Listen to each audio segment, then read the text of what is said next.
Rubber and asphalt is, I think, somewhere around 0.7 to 0.9 in real life.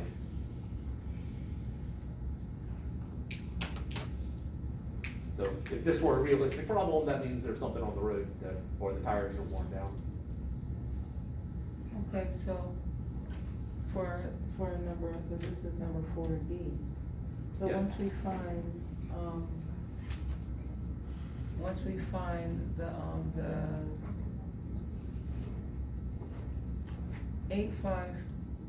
7144, what is that? That actually would be, if these numbers were correct for the problem, that would be the answer to part C. That's the value of the centripetal force. Part C, and then to get part D, We set that centripetal force to the friction, the static friction right there. And then solve for the coefficient. okay, and we needed to find the weight first and then solve, because that's what you did up there to get the. Yes. Because the normal force and weight are equal to each other in this problem. Oh, okay, I was just asking, because I didn't finish D. I thought I was finished with it. Kimberly? So that part is for part B? This would be part D, and this would be part C. Oh. Brittany? Yes, so, on D, it says, what is the coefficient of static friction between the road and the tires? That was the question, so we actually need, I thought that you were asking what coefficient is with, was it used S or whatever, what goes with that? So you're actually asking for the answer? Yes. Okay. Yes, looking for a number there. Okay, gotcha. I guess you gave a conceptual answer. Yeah. Mind reading, that need to put that in part of prerequisites. Yeah, I thought you were just asking like what coefficient goes with that, the static friction. Yeah, no, looking for a number there. Yeah, okay.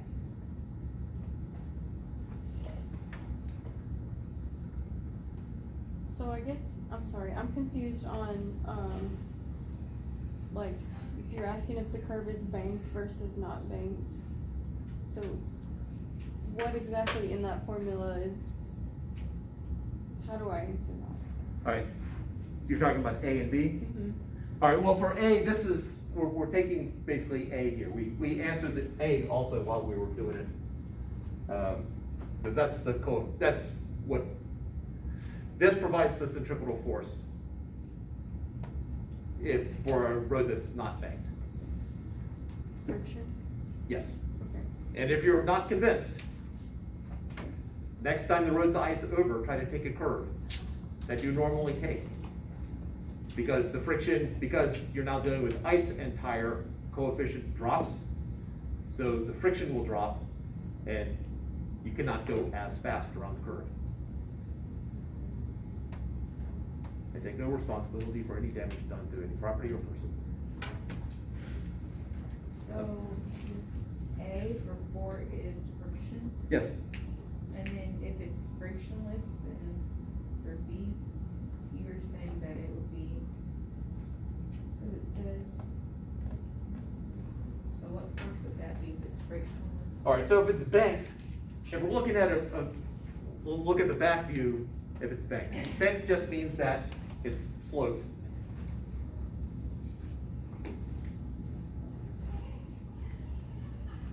So back end view of a car. What are the forces acting on the car? Let's do the force diagram. Normal, Which way is normal pointing? up, If you're stopping there, you're missing something. Flash back, what does normal mean? two forces, or two forces. Not, well, touching is required for there to be a normal force, that's not what normal means. Somebody whispered very quietly, or I'm just hearing voices in my head. Yes, perpendicular. Normal force is perpendicular to the surface, so normal force is that way. Which way is weight acting? Down. Yeah, that's down. Let's see, let's go through F down. Weight we've done, normal force we've done. Friction, it's frictionless, that's throwing out the problem. Any ropes in the problem? Other? No. I heard a no with a question mark, but there was a more confident one. Yeah, there's no other. That's it. Those are the only forces acting on it. Normal force and weight. Centripetal force, the centripetal force is towards the center of the circle. In which direction is the center of the circle that this car is driving on? Correct? See if we get it. Someone else to point in the correct direction.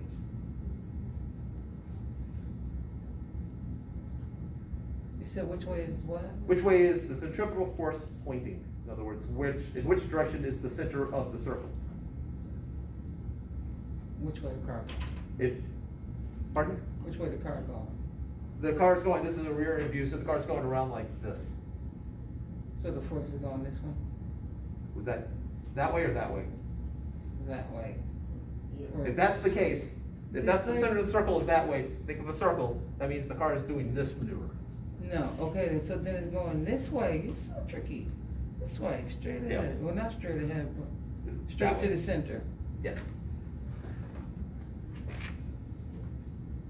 The acceleration is towards the center of the circle. So, if it's going, I saw some fingers pointing down also.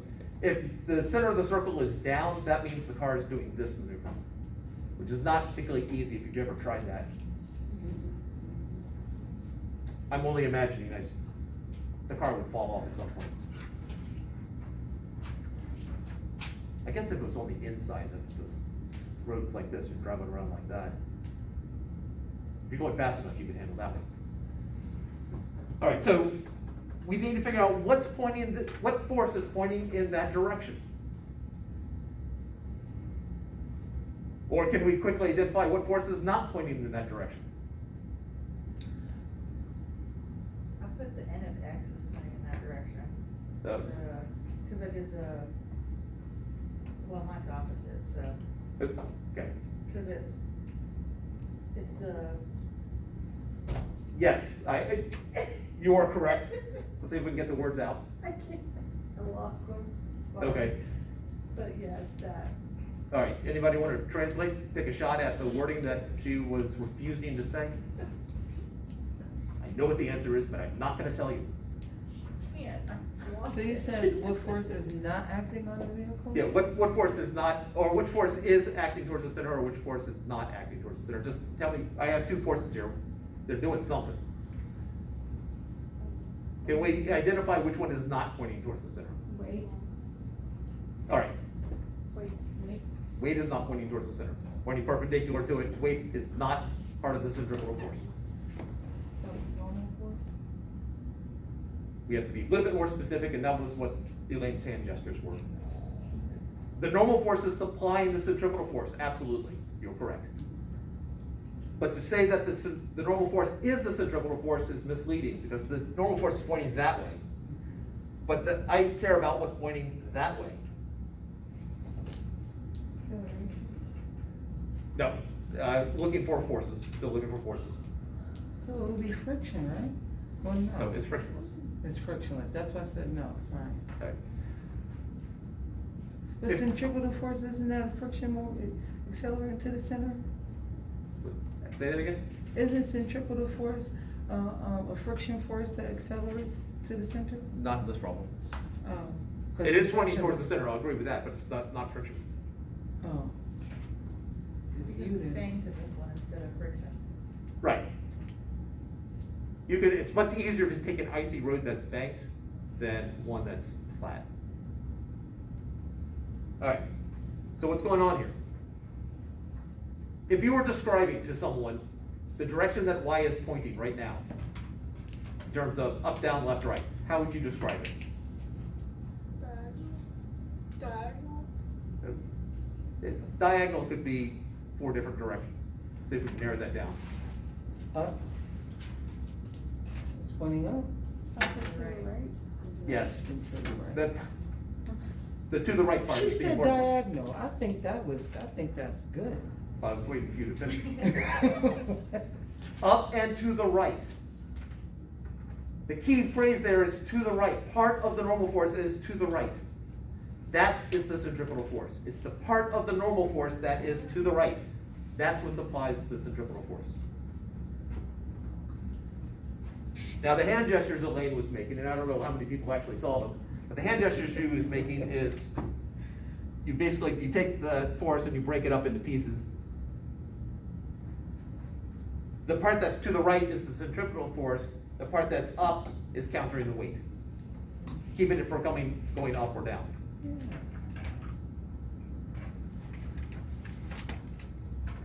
So it's the horizontal component of the normal force.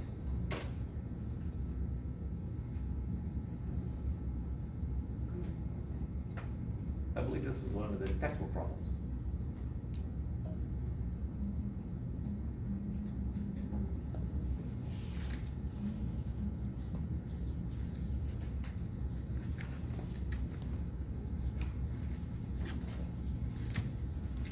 And that's the answer to B. That, I guess, somebody started out, oh, Isabella, I think you started us out on this. Are your questions answered? Yes. And Hannah, I think you then had the second question. Yes. And Nina the third.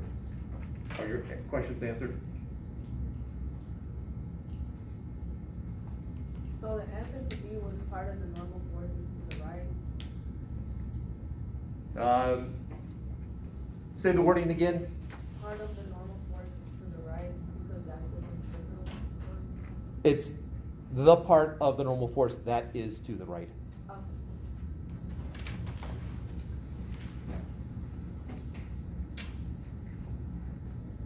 Or probably horizontal instead of to the right, because I happen to draw it like this so that it's pointing to the right. I could have drawn it over here, in which case it would be pointing to the left. Okay.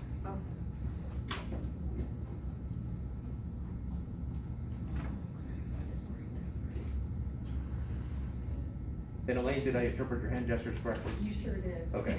You get an A+. Hey. But still waiting for that gold star.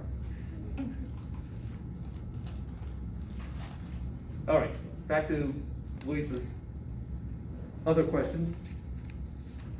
I think just 7, 8, and 9. 7, 8, and 9? Okay. Radius of the moon to become a black hole.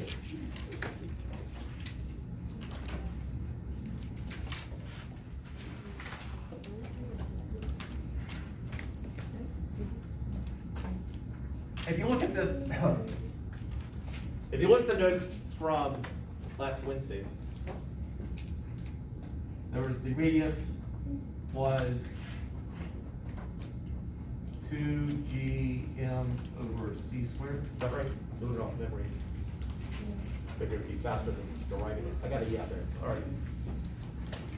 So that's the formula you'll plug it into. So it's radius of the moon.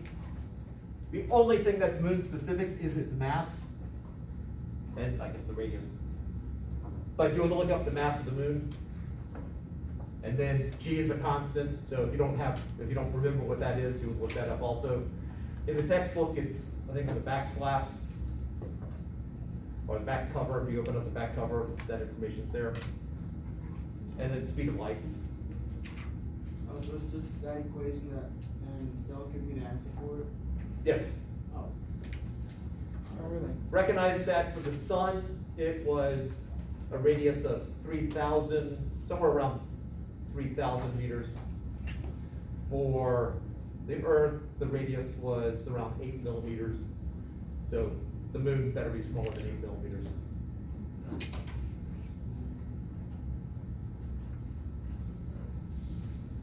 Is that sufficient for 7 for you? Yeah.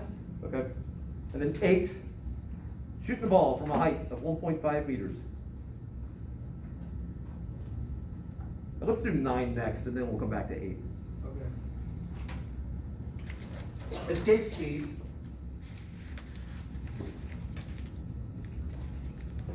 We derived that one in class. So that's 2g times the mass of whatever the central object is, divided by r square root. I think that's right. Gotta get a nod or a shake on that one.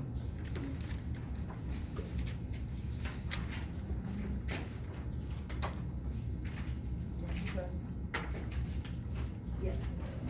R X, wait, Like m sub x and r sub x? yeah, M of X and R of X. I guess it's the radius, it's not just how far you are away, but the radius and the mass of whatever x is. Now, in problem 9, the two approaches, depends on your comfort with math or a calculator, or calculator. You could just start plugging the numbers in as we did in class, because we actually calculated this for Earth.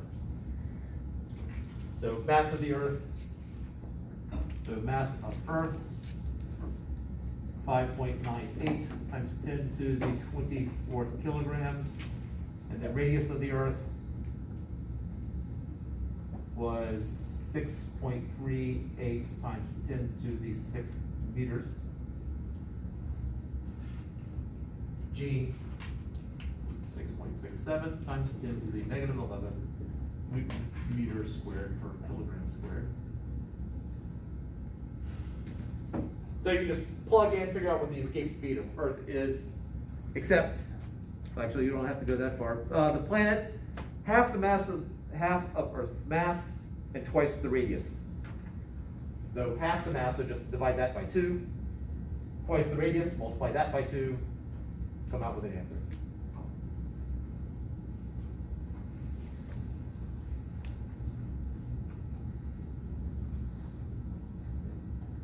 Can you repeat that?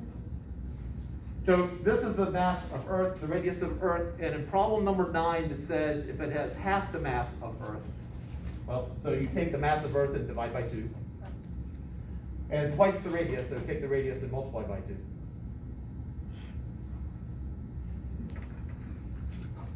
That's just the straight brute force plug and chug. Alternatively, if you know what the mass, if you know what the escape speed of Earth is, like we actually did that number before, you could just plug in half mass of Earth, twice radius of Earth, and now you have some numbers that you can sort of factor out, and you're left with some number times the whatever the escape speed of Earth is. That's a little bit more abstract. If you're more comfortable with the algebra involved, that requires a little less calculator work, but not everyone's comfortable with doing that. So after we get these numbers, we are going to find the escape speed of what? Of this new planet. Mm.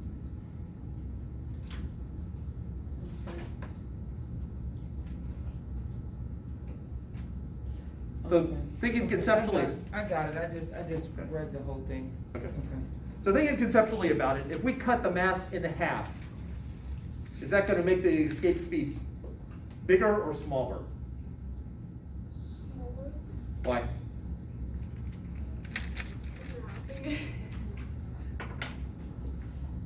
You think from the math point of view, or just, From the math point of view, I guess.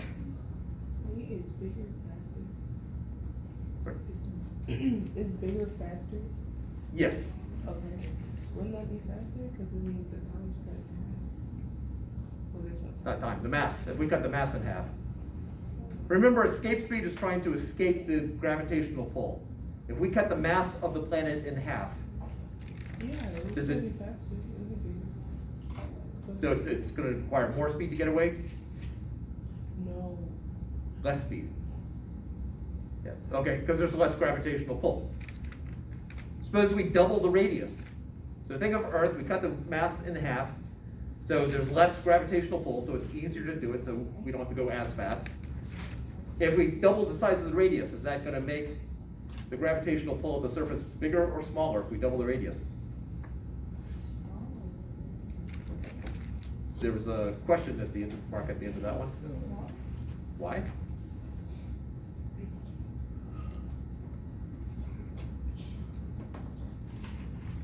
Sorry, my brain came on. Someone want to help her out?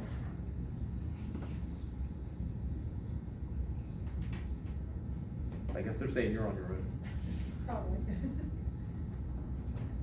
Well, I mean, the mass is still like half, right? Yeah, mass is still cut in half. But I mean, it's a little bit wider, but still, it still takes less, I keep saying time, but it doesn't take that much effort at that point still. I mean, if, now in the case where the radius was bigger and it was like just the full thing, then that's different, but it's still cut in half, so it still takes half of that. All right, so let's sort of expand on that. Brittany? Since the radius is in the denominator, if it's bigger, it's gonna be a smaller number. Okay, from the math point of view, absolutely. Yes, that is correct. But think about it this way, what is the formula for the gravitational pull?